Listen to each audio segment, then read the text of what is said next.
Hello guys, welcome back to my চ্যানেলে। চলে এসেছি আবারও একটা শর্টস নিয়ে। এটা হচ্ছে পার্ট 2, এরপর পার্ট 3ও আসবে। তো তোমরা সেদিন দেখেছিলে যে আমি একটা কোথাও এসেছি, কিন্তু কোথায় এসেছি সেদিন বলিনি। আমরা সেদিন গিয়েছিলাম মা কিরিটেশ্বরী মন্দিরে। এইটা হচ্ছে বহরমপুর আর জিয়াগঞ্জের মাঝামাঝি এলাকায় অবস্থিত। তো তোমাদেরকে ট্রেন ধরে চলে আসতে হবে আজিমগঞ্জ, এবং সেখান থেকে টোটো ধরে তোমরা চলে আসতে পারো ডাহাপাড়া ধামের উদ্দেশ্যে, বা ডাহাপাড়া স্টেশনেও তোমরা নামতে পারো। তো এইভাবেই আসতে হবে তোমাদের। পরে সেখানে এসেই তোমরা দেখতে পাবে মা কিরিটেশ্বরীর মন্দির। তো দেখতেই পাচ্ছ, এটা বহু প্রাচীন একটা মন্দির, আর এটাকে সতীপীঠ বলা হয়। তো দেখতেই পাচ্ছ, তো তোমরা সতীপীঠের গল্পটা নিশ্চয়ই জানো, আর এই মহাশয় যা বলছিলেন তো তোমরা একটু শুনে নাও। এইটা বলছিল এটা আগে 300 বছর আগে পুরনো একটা পীঠ। তো এইটাই আসল তারা বলছেন, কিন্তু আমরা সেটা নিয়ে কনফিউজ কোনটা আসল। ঠাকুরমশাই বলছিলেন সব সতীপীঠই শিলা মূর্তি থাকে, কখনো মূর্তি রূপে পূজিত হয় না। তো সেইটা আমরা শুনলাম। তারপরে এসেছিলাম আর একটা, মানে তার পাশে একটা মন্দির আছে। তো সেখানে ইনি কি বলছেন, মানে এই ঠাকুরমশাইটা কি বলছেন তোমরা শুনে নাও। সবসময়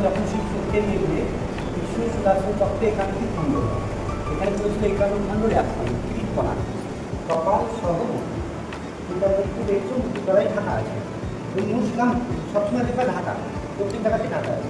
মলাটেশ্বরী বলো, কালীঘাট বলো, সবই কিন্তু মূর্তি দিয়ে এবং কাপড় দিয়ে ঢাকা থাকে।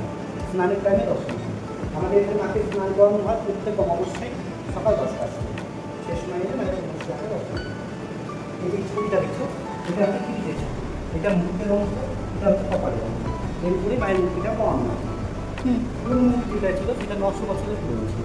এটা ভেঙে যাওয়ার পর বাংলার 1397 সালে এটা পূর্ণ সংস্কার হয়। আমি কিন্তু আদি মন্দির বলে লেখা আছে। অবশ্যই ভোগে মাকে স্নান করানো হয়।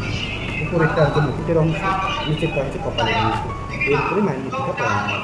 তোমরা নিশ্চয়ই কাহিনীটা শুনতে পেলে। আর আমি যেটুকু জানি সেটা হচ্ছে, যখন বাবা শিব খেপে গিয়েছিলেন সতীর দাহ কার্যের জন্য, তখন পৃথিবীকে বাঁচানোর জন্য বিষ্ণু সুদর্শন চক্র ছেড়েছিলেন। তো সেই সুদর্শন চক্রের আঘাতেই মা সতীর দেহগুলো খণ্ড বিখণ্ড হয়। তো সেই খণ্ডের এক খণ্ড পড়েছিল এই কিরিটেশ্বরী, মানে মাথার মুকুটটা পড়েছিল এখানে। তো সেই জন্য এর নাম হয়েছিল কিরিটেশ্বরী। এবং দেখতেই পাচ্ছ যে বাইরের ভিউটা অনেক সুন্দর।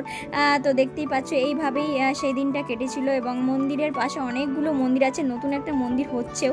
আর তোমাদের আমি ওভারভিউটা দেখিয়ে দিলাম।